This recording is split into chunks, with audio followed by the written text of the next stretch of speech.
Vice President Pence, and my distinguished guests, my fellow Americans, this is America's day.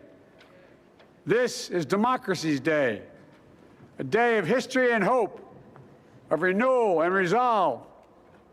Through a crucible for the ages, America has been tested anew, and America has risen to the challenge. Today, we celebrate the triumph not of a candidate, but of a cause, the cause of democracy.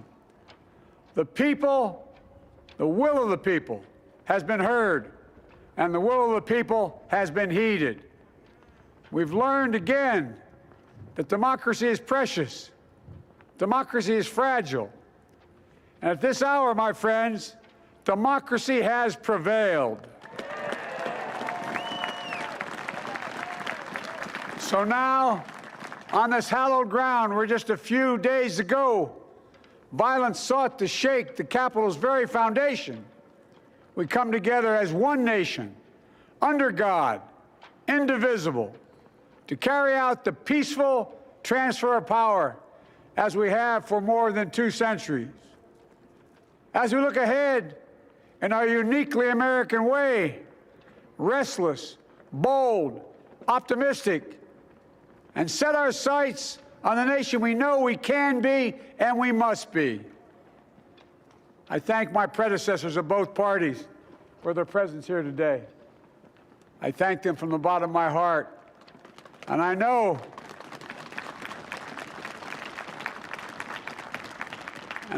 the resilience of our Constitution and the strength of our nation, as does President Carter, who I spoke with last night, who cannot be with us today, but whom we salute for his lifetime in service. I've just taken the sacred oath each of those patriots have taken, the oath first sworn by George Washington. But the American story depends not on any one of us, not on some of us, but on all of us, on we, the people, who seek a more perfect union. This is a great nation. We are good people. And over the centuries, through storm and strife, in peace and in war, we've come so far, but we still have far to go. We'll press forward with speed and urgency, for we have much to do in this winter of peril and significant possibilities. Much to repair, much to restore, much to heal, much to build, and much to gain. Few people in our nation's history have been more challenged or found a time more challenging or difficult than the time we're in now. Once-in-a-century virus that silently stalks the country. It's taken as many lives in 1 year as America lost in all of World War II. Millions of jobs have been lost. Hundreds of thousands of businesses closed. A cry for racial justice, some 400 years in the making, moves us. The dream of justice for all will be deferred no longer. A cry for survival comes from the planet itself, a cry that can't be any more desperate or any more clear. And now, a rise of political extremism, white supremacy, domestic terrorism, that we must confront and we will defeat. To overcome these challenges, to restore the soul and secure the future of America, requires so much more than words. It requires the most elusive of all things in a democracy: unity. Unity. In another January, on New Year's Day in 1863, Abraham Lincoln signed the Emancipation Proclamation. When he put pen to paper, the president said, and I quote, "If my name ever goes down into history, it'll be for this act, and my whole soul is in it." My whole soul is in it. today, on this January day, my whole soul is in this, bringing America together, uniting our people, uniting our nation. And I ask every American to join me in this cause.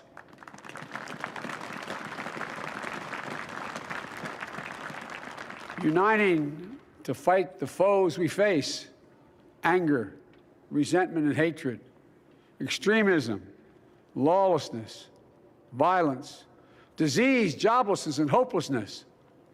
With unity, we can do great things, important things.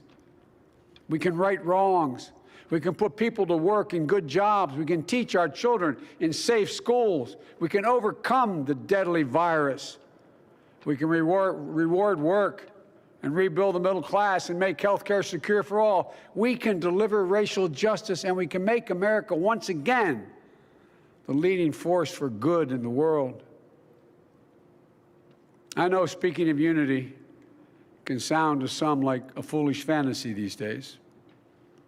I know the forces that divide us are deep and they are real. But I also know they are not new. Our history has been a constant struggle between the American ideal that we're all created equal and the harsh, ugly reality that racism, nativism, fear, demonization have long torn us apart. The battle is perennial, and victory is never assured. Through Civil War, the Great Depression, World War, 9/11, through struggle, sacrifice, and setbacks, our better angels have always prevailed. In each of these moments, enough of us have come together to carry all of us forward. And we can do that now. History, faith, and reason show the way of unity. We can see each other not as adversaries, but as neighbors. We can treat each other with dignity and respect. We can join forces, stop the shouting, and lower the temperature. For without unity, there is no peace, only bitterness and fury. No progress, only exhausting outrage. No nation, only a state of chaos. This is our historic moment of crisis and challenge, and unity is the path forward. And we must meet this moment as the United States of America. If we do that, I guarantee you we will not fail. We have never, ever, ever, ever failed in America when we've acted together. And so today, at this time, in this place, let's start afresh, all of us. Let's begin to listen to one another again, hear one another, see one another, show respect to one another. Politics doesn't have to be a raging fire, destroying everything in its path. Every disagreement doesn't have to be a cause for total war. And we must reject the culture in which facts themselves are manipulated and even manufactured.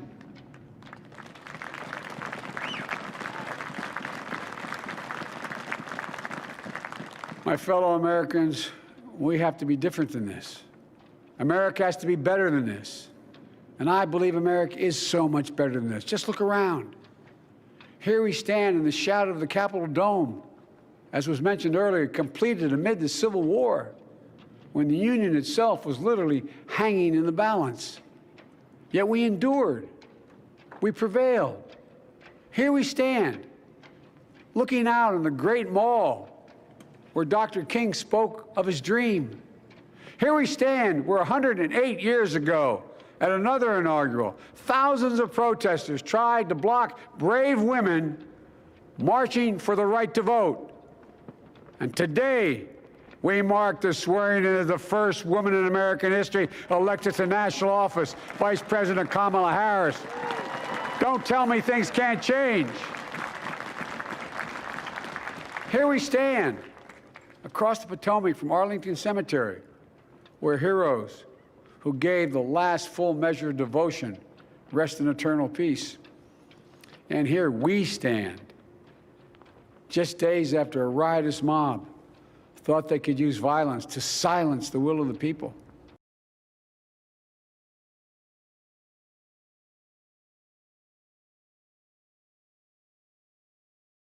To stop the work of our democracy, to drive us from this sacred ground. It did not happen. It will never happen. Not today, not tomorrow, not ever. Not ever.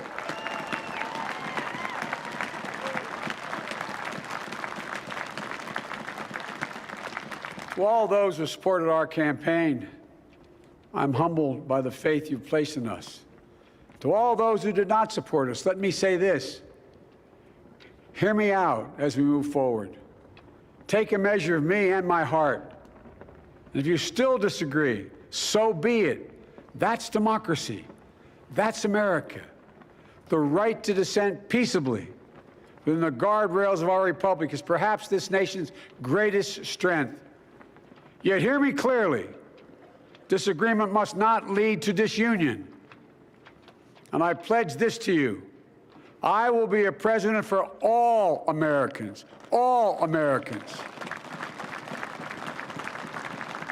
And I promise you, I will fight as hard for those who did not support me as for those who did.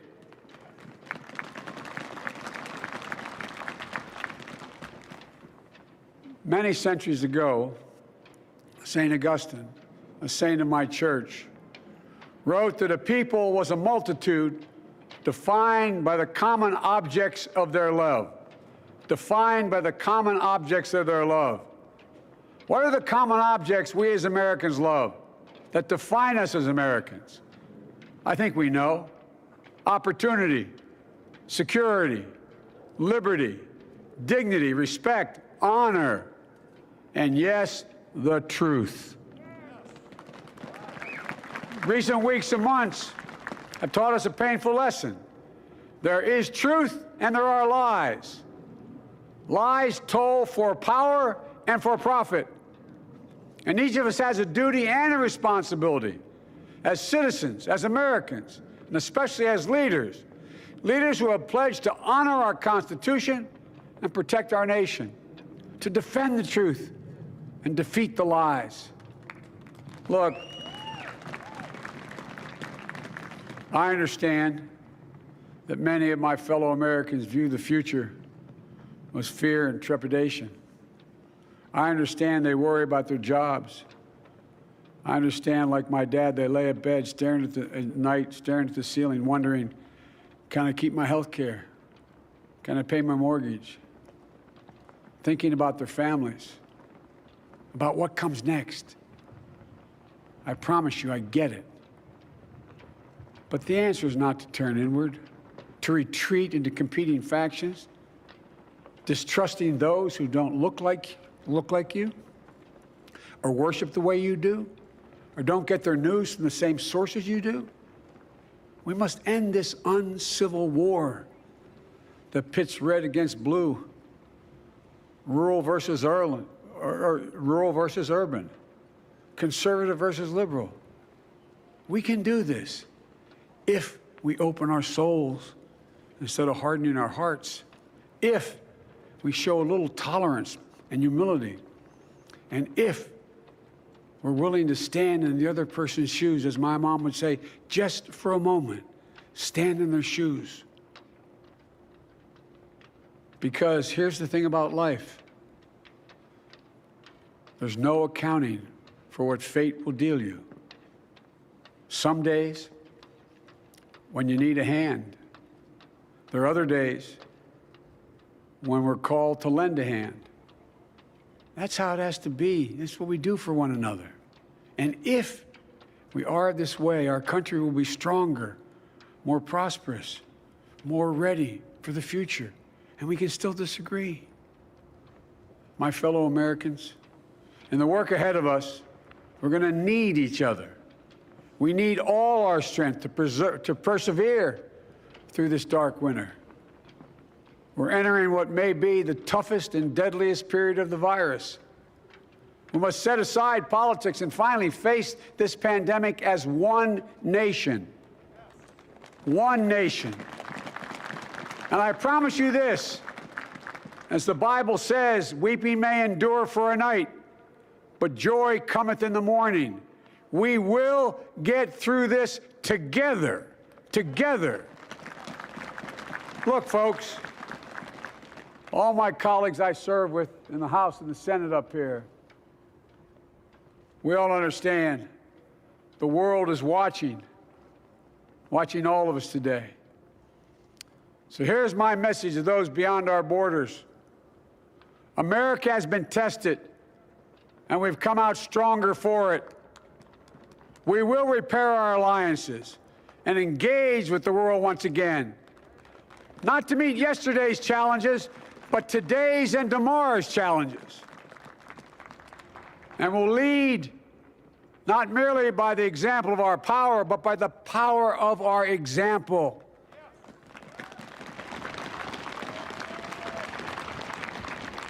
We'll be a strong and trusted partner for peace, progress, and security.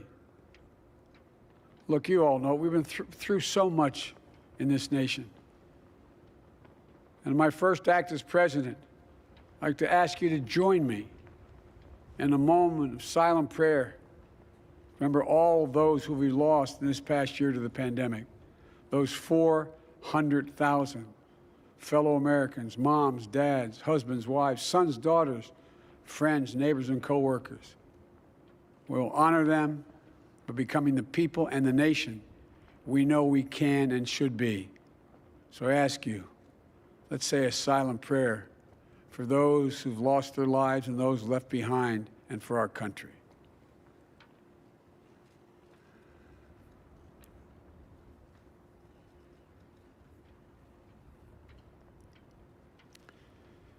Amen. Folks, this is a time of testing. We face an attack on our democracy and on truth, a raging virus, growing inequity, the sting of systemic racism, a climate in crisis, America's role in the world. Any one of these would be enough to challenge us in profound ways. But the fact is, we face them all at once, presenting this nation with one of the gravest responsibilities we've had. Now we're going to be tested. Are we going to step up, all of us? It's time for boldness, for there's so much to do. And this is certain. I promise you, we will be judged, you and I, by how we resolve these cascading crises of our era. We will rise to the occasion is the question. Will we master this rare and difficult hour? Will we meet our obligations and pass along a new and better world to our children? I believe we must. I'm sure you do as well. I believe we will. And when we do, we'll write the next great chapter in the history of the United States of America, the American story. A story that might sound something like a song that means a lot to me. It's called American Anthem. There's one verse that stands out, at least for me, and it goes like this. The work and prayers of century have brought us to this day. What shall be our legacy? What will our children say? Let me know in my heart when my days are through. America, America, I gave my best to you. Let's us add our own work and prayers to the unfolding story of our great nation. If we do this, then when our days are through, our children and our children's children will say of us, they gave their best, they did their duty, they healed a broken land. My fellow Americans, I close the day where I began, with the sacred oath. Before God and all of you, I give you my word. I will always level with you. I will defend the Constitution. I'll defend our democracy. I'll defend America. And I'll give all of you, keep everything I do in your service, thinking not of power, but of possibilities, not of personal interest, but the public good. And together, we shall write an American story of hope, not fear, of unity, not division, of light, not darkness, a story of decency and dignity, love and healing, greatness and goodness. May this be the story that guides us, the story that inspires us, and the story that tells ages yet to come that we answered the call of history. We met the moment. Democracy and hope, truth and justice did not die on our watch, but thrived. That America secured liberty at home and stood once again as a beacon to the world. That is what we owe our forebears, one another, and generation to follow. So, with purpose and resolve, we turn to those tasks of our time, sustained by faith, driven by conviction, and devoted to one another and the country we love with all our hearts. May God bless America, and may God protect our troops. Thank you, America.